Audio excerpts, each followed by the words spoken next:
جب کوئی بندہ گناہ کرتا ہے اور گناہ کرنے کے بعد اپنے اس گناہ پر شرمندہ ہوتا ہے تو اللہ رب العزت اس کے وہ پچھلے گناہ کو معاف فرما دیتا ہے۔ لیکن اگر کوئی شخص اپنے اس گناہ پر یہ ارادہ رکھے کہ اب میں پھر سے وہ گناہ کر سکتا ہوں تو اللہ رب العزت اس کو اور عذاب میں مبتلا کر دیتا ہے۔ اس کے لیے اور سخت وعیدیں اللہ رب العزت نے نازل کی ہوئی ہیں۔ اسی لیے ہم لوگوں کو چاہیے کہ اگر ہم لوگ سے کوئی گناہ سرزد ہو جائے تو اپنے اس گناہ پر ندامت رکھے اور اللہ رب العزت سے یہ امید رکھے کہ وہ مالک بہت کریم ہے، وہ ہمارے گناہ کو معاف فرما دے گا۔ حضور علیہ الصلوۃ والسلام کا ایک صحابی رسول جن کا نام حضرت ثعلبہ رضی اللہ تعالی عنہ ہے، جن کی عمر مبارک صرف 16 سال کی ہے۔ حضرت ثعلبہ رضی اللہ تعالی عنہ حضور علیہ الصلوۃ والسلام کے پاس ہی رہا کرتے تھے۔ میرے آقا علیہ الصلوۃ والسلام کو کوئی بھی کام ہوتا تو حضرت ثعلبہ رضی اللہ تعالی عنہ سے کہتے، اگر کسی صحابی رسول کو بلانا ہوتا تو حضرت ثعلبہ سے کہتے، اگر کسی منافق کے یہاں کوئی پیغام پہنچانا ہوتا تو حضور ثعلبہ سے کہتے، اگر کوئی چیز لانا ہوتی تو حضور علیہ الصلوۃ والسلام حضرت ثعلبہ رضی اللہ تعالی عنہ سے کہتے۔ میرے آقا علیہ الصلوۃ والسلام نے حضرت ثعلبہ رضی اللہ تعالی عنہ کو ایک کام دیا اور وہ کام آدھے دن کا تھا۔ حضرت ثعلبہ رضی اللہ تعالی عنہ میرے آقا علیہ الصلوۃ والسلام کے حکم کے مطابق اس کام کو کرنے کے لیے چلے گئے، اور جب وہ کام کر کے واپس آ رہے تھے تو حضرت ثعلبہ رضی اللہ تعالی عنہ کیا دیکھتے ہیں کہ ایک جگہ ایک حمام ہے اور اس میں ایک عورت نہا رہی ہے، اور وہاں پر ایک پردہ بھی پڑا ہوا ہے، اور ایک ہوا کا جھونکا آتا ہے اور وہ ہوا کا جھونکے سے پردہ تھوڑا ہٹ جاتا ہے۔ حضرت ثعلبہ رضی اللہ تعالی عنہ کی نظر اس نہاتی ہوئی عورت پر پڑ جاتی ہے۔ حضرت ثعلبہ کی عمر کتنی ہے؟ صرف 16 سال۔ اور آپ کا ایمان دیکھیں، جب حضرت ثعلبہ کی نظر اس عورت پر پڑتی ہے تو وہ دل ہی دل میں رونے لگتے ہیں کہ یہ میں نے کیا کر دیا۔ میں ایک طرف حضور علیہ الصلوۃ والسلام سے محبت کا دعویٰ کرتا ہوں اور اپنی آنکھوں میں چہرہ والضحیٰ دیکھتا ہوں، اور ایک طرف میں نے یہ کیا کر لیا۔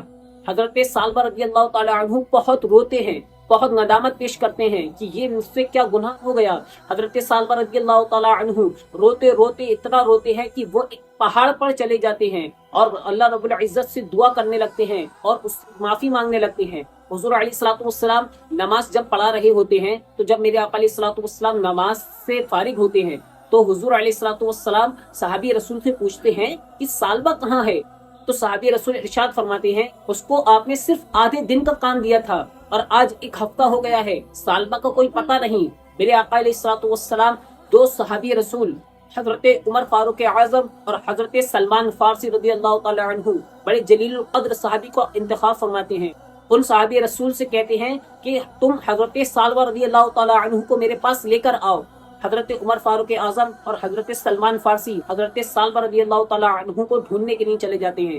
آپ گلیوں میں ڈھونڈتے ہیں، بازاروں میں ڈھونڈتے ہیں، دیہاتوں میں ڈھونڈتے ہیں۔ حضرت ثعلبہ رضی اللہ تعالی عنہ کو ڈھونڈتے ڈھونڈتے آپ کو 40 دن ہو جاتے ہیں اور حضرت ثعلبہ کا کوئی پتہ نہیں چلتا۔ پھر حضرت عمر فاروق اعظم ایک پہاڑ کی جانب جاتے ہیں اور وہاں پر ایک چرواہا ہوتا ہے۔ حضرت عمر فاروق اعظم اس چرواہے سے پوچھتے ہیں کہ تم نے کیا ایک بچہ دیکھا ہے کہ جو بہت خوبصورت ہے، جس کی عمر 16 سال ہے، قد اتنا ہے، رنگ ایسا ہے؟ وہ چرواہا کہتا ہے کہ مجھے ایسا تو کوئی نہیں معلوم، لیکن ہاں ایک بچہ ہے کہ جو پہاڑ پر اتنا روتا ہے کہ جب وہ رات کے وقت روتا ہے تو اس کی رونے کی وجہ سے ہماری بھی آنکھوں میں آنسو آنے لگتے ہیں۔ وہ اس طریقے سے اللہ رب العزت سے معافی مانگتا ہے۔ حضرت عمر فاروق اعظم رضی اللہ تعالی عنہ سمجھ جاتے ہیں کہ ہو یا نہ ہو یہ ثعلبہ رضی اللہ تعالی عنہ ہی ہے، تو حضرت عمر فاروق اعظم اس چرواہے سے کہتے ہیں کہ کیا وہ یہاں آتا ہے؟ تو وہ چرواہا کہتا ہے کہ ہاں وہ یہاں آتے ہیں اور تھوڑا سا دودھ پیتے ہیں اور پھر واپس چلے جاتے ہیں۔ حضرت عمر فاروق اعظم کہتے ہیں کہ وہ اب کب آئیں گے؟ تو وہ چرواہا کہتا ہے کہ اب ان کے آنے کا وقت ہو چکا ہے۔ حضرت عمر فاروق اعظم اور حضرت سلمان فارسی کی ایک جگہ کھڑے ہو جاتے ہیں، ثعلبہ رضی اللہ تعالی عنہ کو آنے کا انتظار دیتے ہیں۔ جیسے ہی ثعلبہ رضی اللہ تعالی عنہ تشریف لاتے ہیں، حضرت عمر فاروق اعظم ان سے پوچھتے ہیں کہ اے ثعلبہ، تو کیسا کمزور ہو گیا ہے، تیرے چہرے پر اتنی ندامت کیسی؟ تو حضرت ثعلبہ رضی اللہ تعالی عنہ پورا ماجرا اپنا بیان کرتے ہیں کہ اب میں حضور علیہ الصلوۃ والسلام کے سامنے جانے کے قابل نہیں،